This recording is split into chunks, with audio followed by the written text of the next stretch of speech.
Indonesia satu standarnya jauh di bawah WHO. Gitu ya. Kalau di Amerika 35 mikrogram per meter kubik itu udah sensitif. Itu biasanya udah warnanya tuh udah oranye gitu ya. Atau nama standar Indonesia tuh ISPA. Nah itu pewarnaannya masih biru atau kuning gitu. 2 tahun yang lalu saya berkenalan dengan Dr. Frida. Dr. Frida ini melakukan riset 2016 sampai 2020 mengikuti bayi dalam kandungan sampai lahir. Dari risetnya Dr. Frida sudah menunjukkan bahwa dampak polusi udara itu mengakibatkan anak-anak ini lebih pendek dan lebih ringan daripada standar. Mana yang menjadi prioritas sih kalau kita bicara tentang government? Ini ngasih makan gratis sehat yang almost 300 T atau handling the air pollution yang ada di Indonesia sendiri ini. Udara bisa bicara, nggak cuma kita yang punya mulut nih guys ya. Kita akan ngobrol langsung gimana sih kok udara bisa bicara dan kita bisa nikmati bersama-sama kalau kita bisa mendengar suara-suara mereka. Bersama dengan saya Mbak Ratna, seorang yang cukup unik dari seorang entrepreneur dalam hospitality sampai menjadi aktivis lingkungan hidup. Mbak Rita, apa kabar nih? Baik, makasih banyak Pak Jimmy saya diundang di sini. Gimana ini dari Georgetown University, balik Potato Head, hospitality sampai masuk dalam ranah lingkungan hidup ya? Mungkin pelan-pelan sih, kesananya nggak langsung gitu ya. Saya mungkin waktu kecil kebetulan orang tua saya tuh mereka bekerja di bank yang isunya tuh development gitu. Jadi ibu saya di Bank Dunia, ketemu sama ayah saya di Asian Development Bank gitu. Jadi mungkin dari kecil udah sedikit tahu tentang ini saya hidup bekerja dengan suatu kausa gitu ya untuk melakukan kebaikan untuk orang lain. Itu mungkin ada di latar belakang lah gitu ya. Tapi mungkin pelan-pelan sih saya itu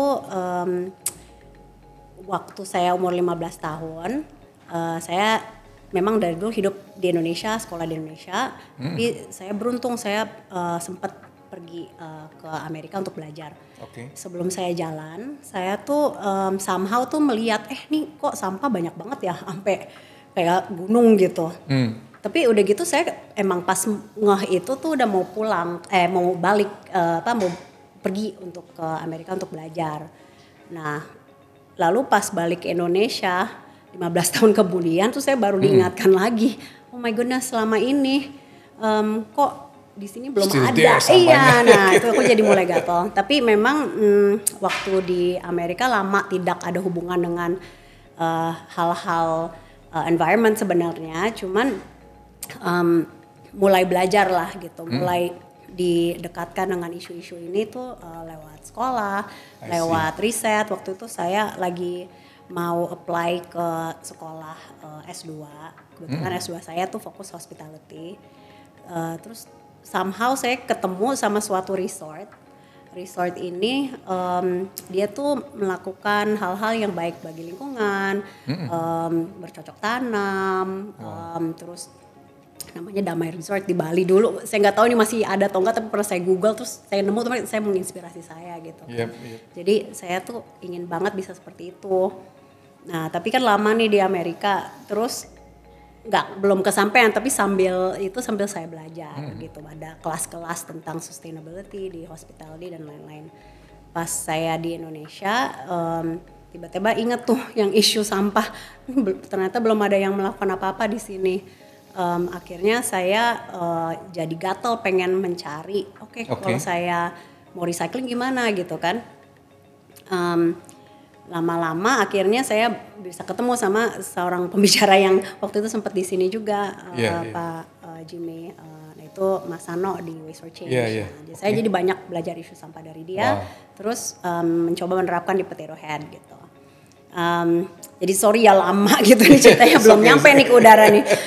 Tapi dari situ saya sempat mengetahui lebih lanjut bahwa ini ada perusahaan-perusahaan yang bergerak di bidang lingkungan gitu kan. Sambil saya belajar tentang mereka, terus tiba-tiba ada pandemi. Nah pas pandemi itu terjadi kan Potato Head tutup ya selama setahun lebih gitu. Nah di sini saya jadi lebih mungkin fokus ke obrolan-obrolan sama teman-teman. Nah ini di teman-teman saya ini banyak yang ngobrolin isu udara yang tidak sehat. Karena ya sebenarnya udah mulai Jakarta, cuma belum ada yang ngomongin pada saat itu. Ya banyak riset di luar negeri tentang udara dan dampaknya pada kepada kesehatan kita. Tapi ini nih belum ada yang terlalu banyak ngomongin di Indonesia. Nah pada saat itu saya dan Lia dan Vita, co-founders Bicara Udara, kita anak-anak kita tuh semua di bawah 5 tahun. Nah ternyata anak-anak ini tuh yang paling rentan karena mereka masih tumbuh kembang. Mereka tuh sebenarnya bernapasnya jauh lebih banyak daripada orang dewasa. Jadi dia tuh menghirup udara lebih banyak. Nah bayangkan kalau udaranya itu kotor masuk, mereka tuh akan terhambat pertumbuhannya. Dari situ kita mau melakukan sesuatu lah gitu kan, daripada komplain doang. Terus belum juga ada yang tahu kalau ini suatu isu. Kita mau melakukan perubahan, mulainya ya gimana kalau lebih banyak orang tahu tentang ini dulu deh gitu Karena kalau nggak ada yang tahu ada isu, yang nggak ada juga yang akan melakukan perubahan untuk. Padahal waktu itu waktu berdiriannya pandemi ya, pandemi itu walaupun di tengah-tengah ketakutan, kekhawatiran, tapi secara udara is one of the best karena semua kegerakan, pabrik tutup, Jakarta rasanya langitnya blue all the way gitu. Mungkin, tapi kalau dilihat dari data sih mungkin enggak ini Mas. Gitu ya? Jadi kalau saya biasanya ngelihatnya data dari nafas ya, itu ada datanya mungkin bisa dikulik, itu sebenarnya kurang lebih agak mirip. Jadi ada kita ingatnya yang pas biru tuh ya, agak jarang-jarangnya. Tapi sebenarnya trennya hampir sama dengan setiap tahunnya lah gitu. Jadi kalau kita bicara visi misinya bicara udara itu apa ya? Mbak Ratna bisa ceritakan? Jadi bicara udara, jadi kan tadi saya cerita kita mulai pas pandemi. Nah mulainya gimana? Kita pikir oke, kita petisi dulu deh gitu ya. Kita membuat suatu petisi, terus angle-nya adalah bakar sampah. Soalnya kita semua tahu lah rasanya kalau ada tetangga sebelah bakar sampah itu nyebelin banget gitu kan. Nah jadi kita bikin petisi bakar sampah ini yang kita basically kita WA aja ke teman-teman semua gitu kan. Ayo bantuin yuk, kita tanda tangan, kita mau ketemu sama gubernur supaya kita bisa itu di Bali awalnya? Di sini di Jakarta. Di Jakarta. Ya. Jadi petisi tersebut menerima 78.000 tanda tangan pada saat itu. Dan 78. Kita mungkin banyak yang fokus juga ya di rumah gitu kan. Jadi kita nggak bisa mendapatkan banyak orang. Lalu kita beraudiensi dengan DLHDKI dan pada saat itu ya mereka mengapresiasi kalau kita sudah melakukan hal tersebut. Mereka mengatakan ada regulasinya juga dan sebenarnya ada tindakannya juga. Jadi kalau membakar sampah itu sebenarnya ada penaltinya 500.000 sampai dengan 500.000 gitu. Cuman it's almost like pada saat itu ya masih kayak pat in the back gitu. Tapi ayo dong kita mau ngapain? Kita sebenarnya mau melakukan lebih gitu. Nah jadi pada saat itu juga pandemi ya, jadi orang masih fokus pada segala macam hal yang mungkin bisa dimengerti. Ya udahlah, sayang juga ya kita udah engage segini banyak orang. Kita ngapain nih? Oh ya udah kita bikin Instagram dulu deh.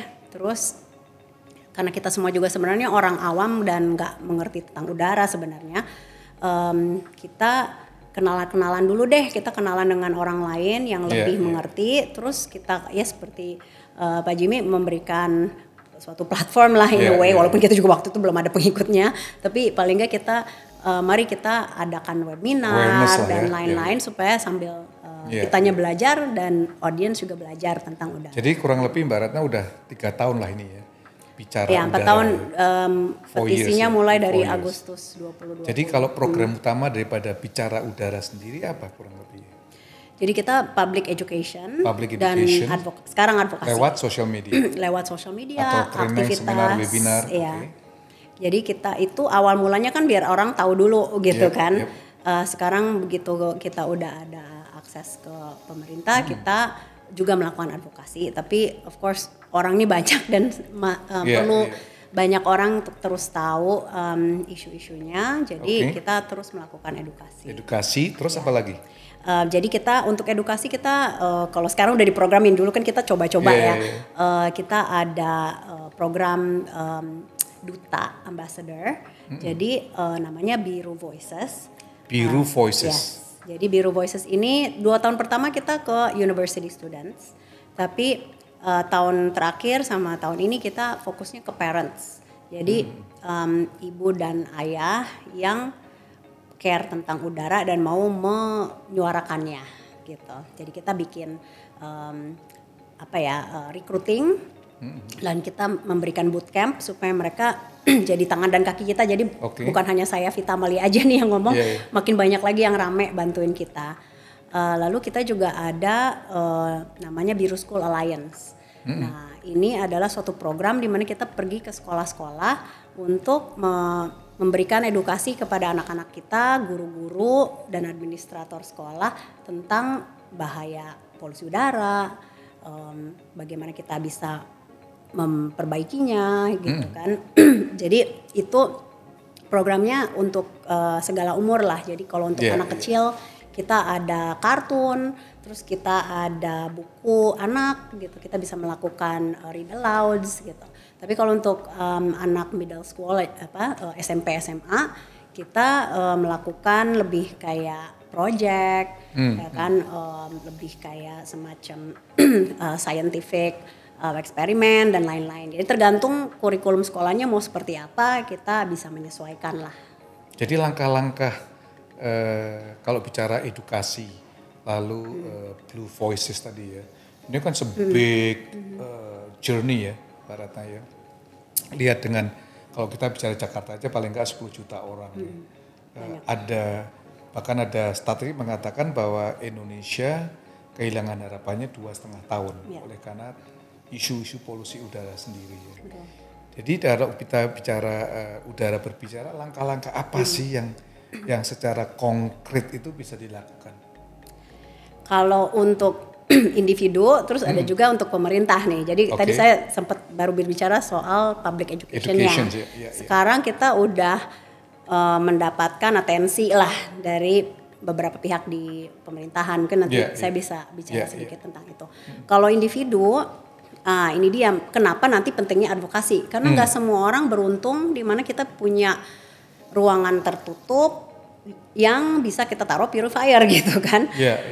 Kalau ditutup kan pengap, berarti kita harus ada AC listrik mahal lagi, belum beli purifiernya gitu kan. Majority of people di Jabodetabek nggak semua orang punya space seperti itu untuk belajar, untuk kerja. Banyak yang kerja di luar ya kan. Jadi kenapa penting kita beradvokasi kepada pemerintah, yaitu dia nggak semua orang beruntung bisa majority of their time tuh di ruangan seperti ini gitu yang bisa dibersihkan gitu. Jadi itu sih unfortunately kita mau maskeran tiap hari gitu kan di dalam dan di luar ruangan kan nggak mungkin gitu karena udara kita ya mungkin nggak sampai sejelek di New Delhi gitu ya, tapi tetap nggak bagus gitu dan buktinya banyak orang suka sakit gitu. Kalau ngomong sama mami-mami itu biasanya tuh, aduh ini anak kalau udah kena ISPA itu berenten dah, mamanya ikut sakit. Kalau misalnya anaknya lebih dari 1, terus si ayah juga ikut sakit juga. Terus siapa yang kerja? Jadi kalau saya, ini bukan hanya masalah environment, bukan hanya lingkungan, ini masalah public health dan masalah ekonomi. Karena kita sudah lihat beban BPJS respiratory disease aja yang sudah terbukti ini ada kaitannya dengan polusi udara. Itu sudah triliunan rupiah. Dan penyakit-penyakit ini seperti pneumonia, ISPA dan penyakit paru-paru, kanker dan lain-lain, itu semua kan memakan beban BPJS. Berarti itu ekonomi sekali. Tapi dari pengalaman Bu Ratna daripada research atau data-data di Indonesia ya, dari 38 sekian provinsi, mana yang paling worst sih, top 3? Yang jelas Jabodetabek adalah salah satunya ya. Number one. Number one, tapi kadang-kadang again udara kan nggak statis ya, tergantung Yes. anginnya ngarah kemana. Jadi ada kayak sekarang lumayan oke, karena kebetulan anginnya tuh bertiup di mana nggak mungkem di sini aja gitu. Tapi tempat-tempat seperti Bandung itu bisa lebih parah kalau angka harapan hidupnya berkurang lebih jauh daripada Jakarta sebenarnya. Karena mungkin dia seperti lembah gitu ya, dan mungkin arah anginnya yang mungkin tidak terlalu mendukung. Jadi si udara tuh kayak di situ-situ aja. Jadi mostly urban areas, ya kan. Tapi selain itu tempat-tempat mungkin yang remote yang seperti rainforest, ya kan kita sering banget terjadi juga kebakaran hutan. Nah, kebakaran hutan itu juga mengakibatkan polusi udara yang mematikan lah. Tadi dari pengalaman dari teman-teman di Yayasan Udara Bicara ya, langkah-langkah preventifnya apa ya? Preventif untuk kita kalau sebagai individu ya, satu ngecek udara tiap hari. Apalagi kalau misalnya kalangan sensitif seperti yang punya asma atau pernah COVID atau pernah pneumonia gitu atau punya penyakit lainnya, pasti mungkin udah tahu gitu gejala-gejalanya seperti apa. Itu cek udara dulu. Ceknya di mana sekarang pemerintah pun juga sudah menyediakan beberapa data source seperti di app Jaki ada. Ya kan, di app Satu Sehat juga ada. Biasanya kita ke nafas to third party solution juga ada.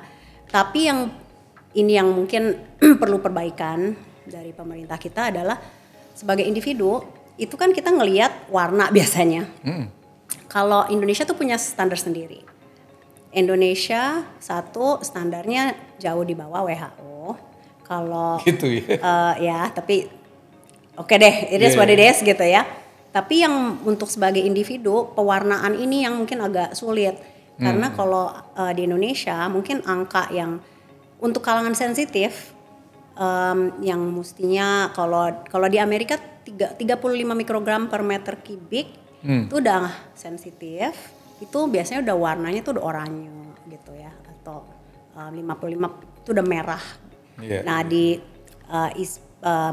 nama standar Indonesia tuh ISPA. Nah itu pewarnaannya masih biru atau kuning gitu. Jadi kurang memberikan urgensi lah gitu ya. Jadi kalau misalnya kita biasanya asma atau kita mau mungkin bawa bayi kita keluar untuk mendapatkan cahaya matahari. Kalau misalnya kita ngelihat warna ini yang ini kayaknya oke-oke aja gitu ya, nggak memberikan signal ke kita bahwa ini udah harus hati-hati. So langkah pertama tadi kan Mbak Ratna cek udara dulu. Cek udara dulu. Itu langkah pertama. Nextnya kalau misalnya harus nih bertransportasi pergi kemana gitu alert ya. oranye misalnya hari itu. Sebenarnya sih pakai masker sih. I hate to say it gitu ya. We do not like wearing masker, tapi unfortunately that's the best protection. Then of course like if you have purifiers dan lain-lain. Nah, maka dari itu aku sangat sedih sekali bahwa ya nggak semua orang bisa begitu ya, nyaman gitu, bisa tanpa masker punya purifier jalan terus gitu kan. Di dalam mobil aja itu masuk juga. Gitu ya. Dan transportasi kita nih salah satu kalau dilihat kenapa ini udaranya jelek banget, macam-macam. Dari energi kita tuh dari coal ya kan, orang-orang bakar sampah atau pembakaran ilegal lainnya gitu. Kita masak pun juga ada polusinya gitu. Tapi kalau dari transportasi kita kan nggak semua orang bisa afford EV ya kan. So cuman dua dong, cek udaranya, masker, sama purification. Itu kalau di dalam rumah ya. Iya. Kalau di luar kan udah terlanjur kena ya. Dan udara luar itu kemungkinan besar masuk ke dalam unfortunately. Jadi karena kita negara tropis dan mungkin kita juga our building codes itu nggak terlalu ketat gitu ya. Kalau di negara yang dingin biasanya mereka mau nggak mau bikin rapet banget. Udara luar tuh nggak bisa masuk ke dalam karena ntar kalau dingin nih pemanasannya gimana gitu. Jadi dia harus benar-benar ketat. Nah karena kita negara tropis ya nggak perlu juga sampai seketat itu dulu ya. Tapi sekarang kendalanya adalah karena dia nggak rapat-rapat banget, polusi itu masuk ke dalam gitu. Dan gedung-gedung seperti ini, gedung tinggi itu nggak diharuskan punya filtrasi. Tapi, Jadi udara Mbak Ratna, masuk pasti ke dalam. Izin nih, most people, my assumption lah ya, 99.9% they don't check the air pollution every single day. Of course. Ya, feeling saya itu ya. So what must I do? Misalnya saya sendirilah, every day my hobby is cycling. Yeah. When you check the air pollution Indonesia, saya kebetulan tinggal di Tangerang atau kadang-kadang ke Peak. You will never do cycling. Akhirnya kita ignore. Gimana itu bahayanya? Well, lalu ada yang mengatakan nggak apa-apa lah, cuma 2 jam. Ya udah, nggak mungkin cycling pakai masker waktu COVID pandemi kan? sih ya. Gitu ya. Covid dipakai mau nggak mau ya, sampai ada beberapa itu ya. Tapi every day I do cycling before saya ngalami accident hampir setiap hari tuh. Tapi kalau lihat apalagi di Tangerang udara sejuk sih, tapi air polusinya orange, bad, karena banyak pabrik kan. Betul. Ya. Gimana tuh ya? Itu dia. Mungkin sekarang kita masih bisa forget about it gitu ya. Tapi 20 years from now what's gonna happen gitu. Makanya saya khawatir karena anak-anak kita gimana, dia dari kecil sudah dipaparin begini itu akumulatif ya kan. 2 tahun yang lalu saya berkenalan dengan Dr. Frida. Dr. Frida ini melakukan riset 2016 sampai 2020 mengikuti bayi dalam kandungan sampai lahir. Dari risetnya Dr. Frida sudah menunjukkan bahwa dampak polusi udara itu mengakibatkan anak-anak ini lebih pendek dan lebih ringan daripada standar. So memang itu betul ya. Air pollution memberi pengaruh kepada anak-anak dalam khususnya stunting. Yes. Maksudnya tadinya saya pikir nih cuma dari riset di luar negeri, belum ada data Indonesianya. Tapi ternyata Dr. Frida sudah melakukannya. Saya baru tahu 2 tahun lalu, tapi risetnya terjadi 2016 sampai 2020. Nah, jadi itu dia maksudnya stunting itu bukan hanya suatu isu di remote area karena nutrisi juga, tapi bahkan di kota kita pun sudah ada buktinya gitu. Dan ini membuat saya khawatir gimana kita mau meraih Indonesia emas kalau secara fisik dari bayi pun anak kita sudah terdampak ya. Jadi kita mungkin nggak bisa melihat nanti 20 tahun ke depan seperti apa. Kita sekarang mungkin saya pun guilty untuk nggak melihat, ngecek setiap hari. Nah ini gimana gitu maksudnya we have to take care of our society gitu. Jadi makanya saya sangat berharap pemerintah kita memfokus ke isu ini karena ini bukan hanya isu lingkungan lagi, ini isu kesehatan dan ini isu ekonomi lah. Kalau sesuatu akan terjadi pergerakan karena putaran roda ekonomi, ini udah isu ekonomi. Di Jakarta mau dijadikan suatu urban city yang bisa berkompetisi dengan urban city lainnya. Kita mau maju. Nah, untuk maju kita memerlukan ilmu-ilmu dari luar negeri, ya kan? A lot of this knowledge itu belum ada di Indonesia. Untuk kita mengembangkan knowledge ini di Indonesia, kita masih harus meng-hire orang lain dari luar negeri untuk masuk sebagai knowledge sharingnya itu, knowledge sharing ataukah dia menjadi suatu leader di organisasi startup di Indonesia. Tapi banyak dari mereka tidak mau pindah ke sini karena udaranya. Karena Indonesia, Jakarta udah punya bad rap. Dan saya ada teman-teman entrepreneur dan investor saya yang sudah komplain karena mereka mencoba meng-hire some leaders untuk membantu startups di Indonesia. Itu nggak ada yang mau ke sini. Kalau tanya embassy, pegawai-pegawai mereka pun mereka harus bayar lebih untuk mau international relation pegawai mereka untuk pindah ke Indonesia. Mereka digaji lebih karena udaranya jelek di sini. So Mbak Ratna, kalau kita melihat mana yang menjadi prioritas sih kalau kita bicara tentang government, ini ngasih makan gratis sehat yang almost 300 T atau handling the air pollution yang ada di Indonesia sendiri ini? I think the first thing is saya mengapresiasi ada niat untuk membersihkan ini. Kementerian Lingkungan Hidup sekarang ini masuk nih prioritasnya. Sekarang kita harus teman-teman bantuin, tempelin terus minta janjinya untuk dilaksanakan ya. Gak pernah saya yang mana dulu kasih makan siang dulu, makan gratis sehat. Itu bisa dari pada udaranya masalahnya nggak, source-nya nggak di handle. Kalau menurut saya source of funds-nya bisa berbeda. Jadi ini dulu deh, mereka sekarang punya ide untuk perusahaan-perusahaan yang punya AMDAL. DLH semua tuh mengetahui siapa yang sebenarnya dengan standar yang ada deh. Saya udah nggak mikirin apakah standar baku mutu kita udah cukup ketat atau enggak ya. Dengan yang ada aja deh.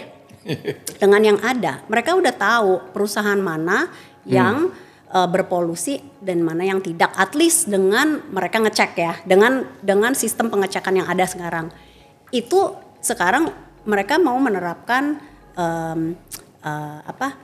penalti untuk itu. Nah, itu mari kita tunggu. Ayo kalau bisa ini dilakukan dulu lah. Nah, dari penalti administratif itu kan ada biayanya. Ya, biaya itu ya bisa dipakai muter untuk isu udara ini. Menambah sensor, memberikan transparansi kepada masyarakat supaya tahu polusi udaranya itu seperti apa. Ini semua penting, dan melakukan riset isi udaranya itu apa, siapa yang bersalah di sini gitu.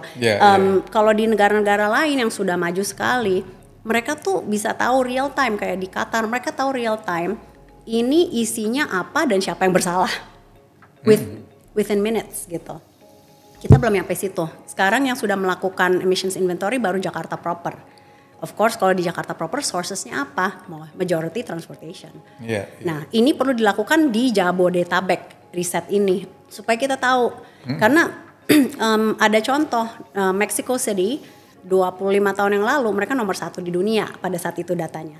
Presidennya mau ini menjadi air pollution. Mereka mau ini dibenahin. Bayangkan betapa mahalnya saat itu untuk melakukan emissions inventory, melakukan database research untuk mengetahui isi udaranya itu apa.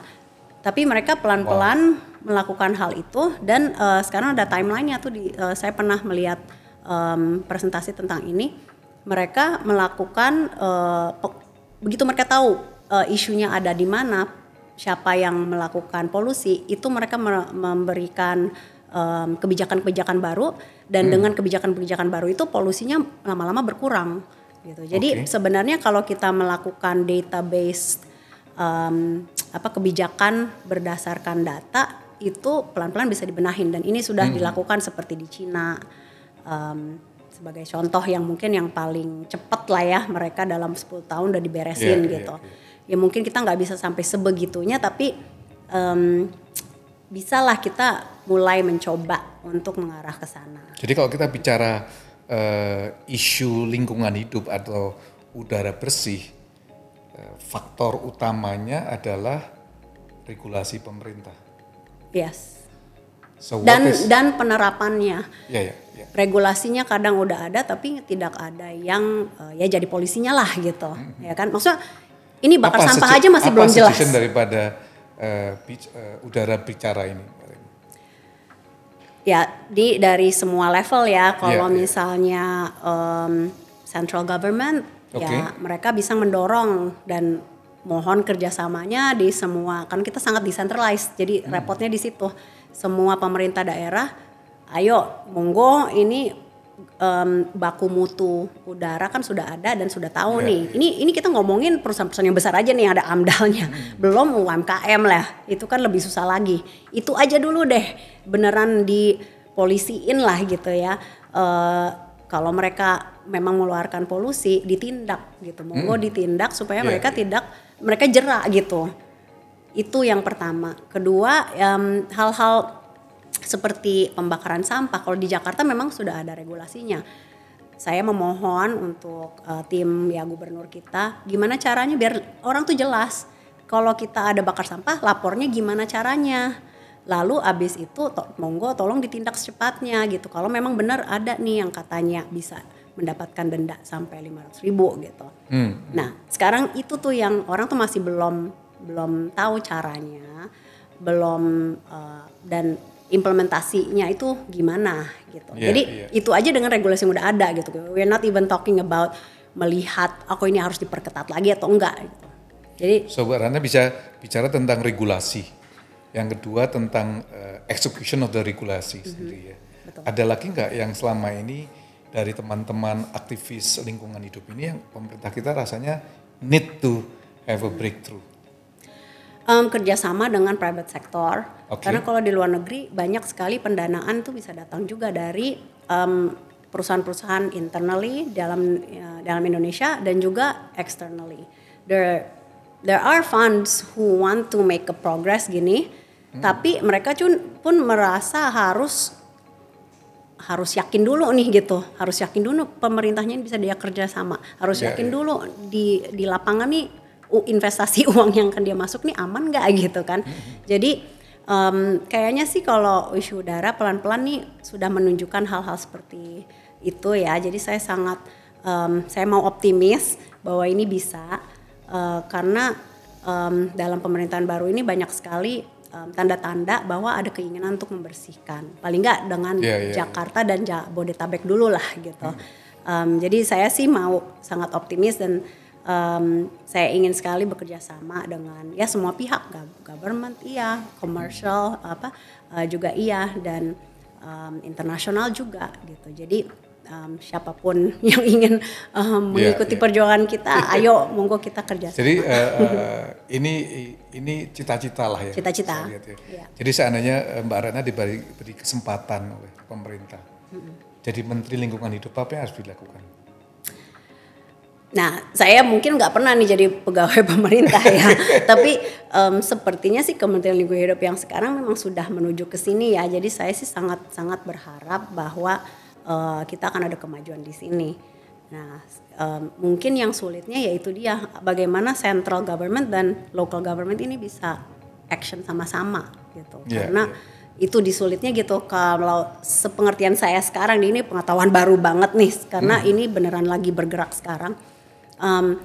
Yang punya ranah untuk execution dan memberikan denda dan lain-lain itu pemerintah daerahnya gitu. Jadi kalau sentralnya udah punya program tapi tidak bisa dilaksanakan dengan baik dari segi decentralized local government-nya itu susah juga. Jadi memang sulit ya karena kita di Jakarta, Jabodetabek, Punjur nih sekarang itu aja udah berapa banyak pemerintah daerah, jadi memang sangat sulit untuk bisa melakukan hal itu. So maybe ada yang terakhir Mbak Ratna ada mimpi untuk Indonesia 2045 Indonesia Emas ini?